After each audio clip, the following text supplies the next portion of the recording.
Bonjour tout le monde, je m'appelle Dua Elissa, élève en première année collège du groupe scolaire Al-Masar Al-Marifi.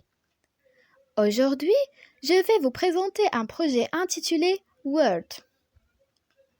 Dans cette vidéo, on va parler de la définition de Word, les évolutions de Word et les formats des fichiers Word.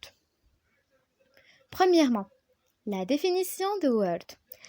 Word est l'un des logiciels de traitement de texte les plus connus et les plus utilisés dans le monde appartenant à la suite bureautique de Microsoft.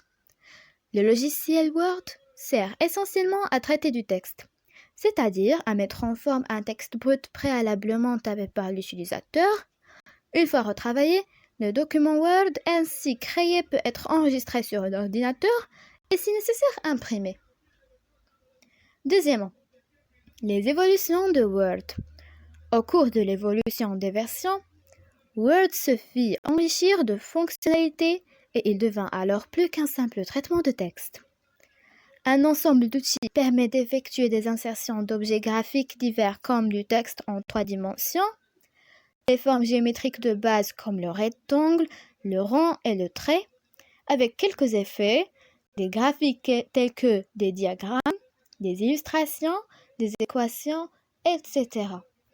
Un module de collaboration permettant la relecture selon différents utilisateurs, un outil de comparaison de documents et un support de plusieurs langues au sein de différents paragraphes. Troisièmement, les formats du fichier Word. Bien que l'extension Doc ait été utilisée dans beaucoup de versions différentes de Word, le format a en réalité existé sous 4 formats de fichiers distincts.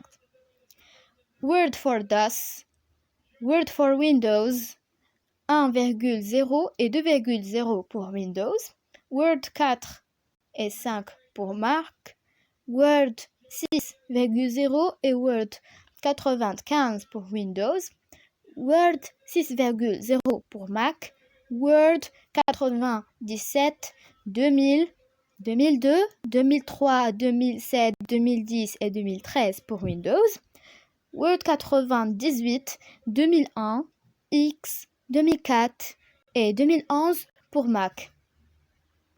La nouvelle extension DocX est représentative des documents exploités depuis la version 2007 pour Windows et 2008. De ce fait, Microsoft ne garantit pas un affichage uniformément correct des documents sur différentes stations de travail, même si 2 d'entre elles utilisent la même version de Word. En d'autres termes, cela signifie qu'un même document peut très bien ne pas être affiché de manière strictement identique pour l'expéditeur et le destinataire. Merci beaucoup d'avoir regardé la vidéo et à bientôt.